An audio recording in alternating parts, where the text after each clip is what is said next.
Tarde a todos. Estamos aqui nessa tarde para anunciar a palavra de Deus, conforme Jesus fala em Marcos 16, versículo 15. Ide por todo mundo e pregai o evangelho a toda criatura. Aquele que crê e for batizado será salvo. Aquele que não crê será condenado.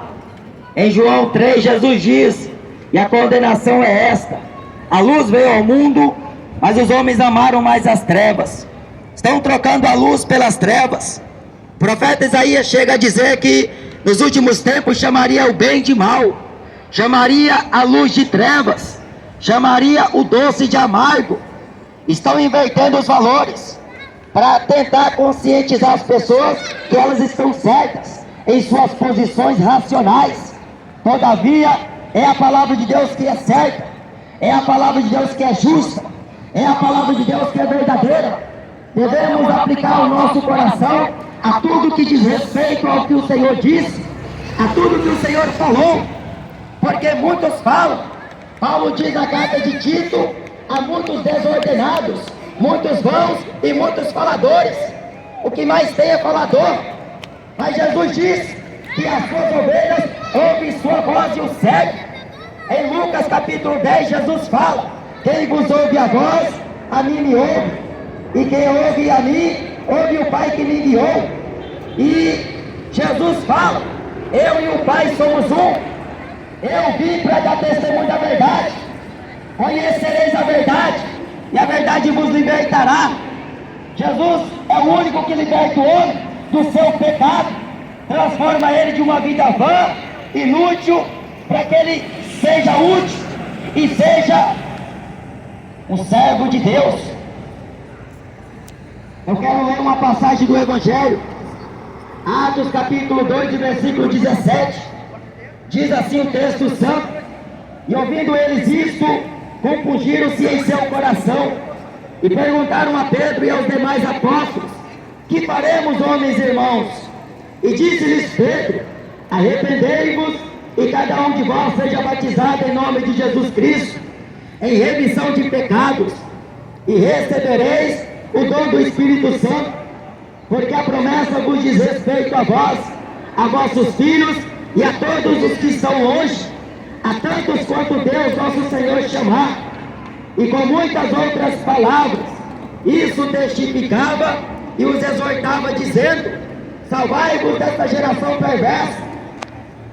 O que é preciso fazer para herdar a vida eterna? Não precisa pagar promessa, não precisa com essas crendices religiosas. A Bíblia diz: credes em Deus, credes também em mim. Jesus fala, João capítulo 7, versículo 38 diz: aquele que crê em mim, como diz a Escritura, rio de água viva sairá de dentro do seu interior. A Bíblia Sagrada dá testemunho de Cristo. Cristo veio testemunhar do Pai, os profetas testemunharam da vida do Messias, e assim em concordância entraram as palavras dos profetas e a dos apóstolos, e assim mostrando pela lei de Moisés e pelos profetas que Jesus é o Salvador de todos os homens. Deus não tem prazer na morte do ímpio, antes que ele se converta e se arrependa dos seus pecados, de seus maus caminhos. O que o mundo te atrai e te oferece é engano e é passageiro. Tudo aqui vai se findar. Aonde estiver a tua esperança, estará o teu coração. A Bíblia diz: sobre tudo que se deve guardar, guarda também o teu coração, porque dele procede as fontes da vida. A mensagem do Evangelho é arrependimento.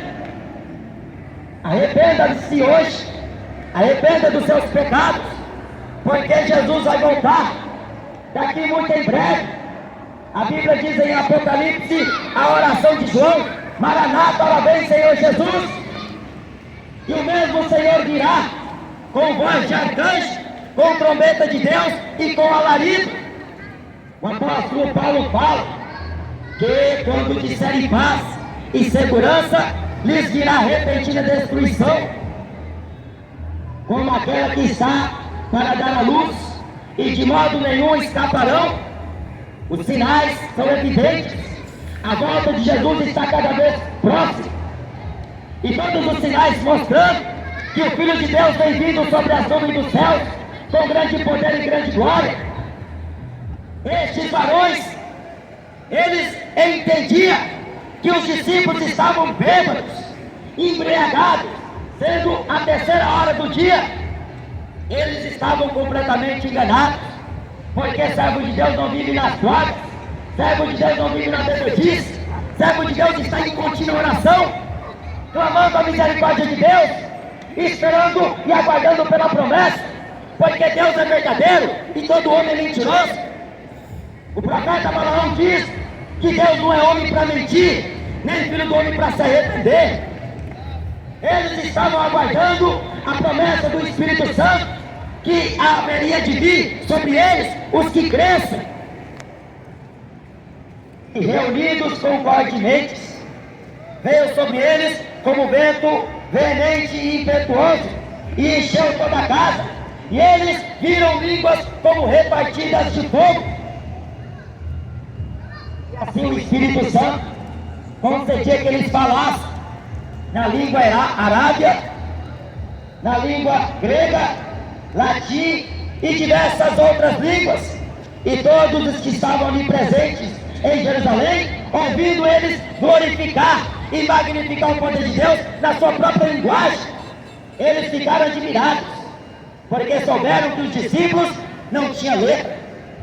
E como é que eles conseguem falar fluentemente e assim falar de Deus? Tudo é pelo Espírito de Deus, tudo é pela vontade de Deus.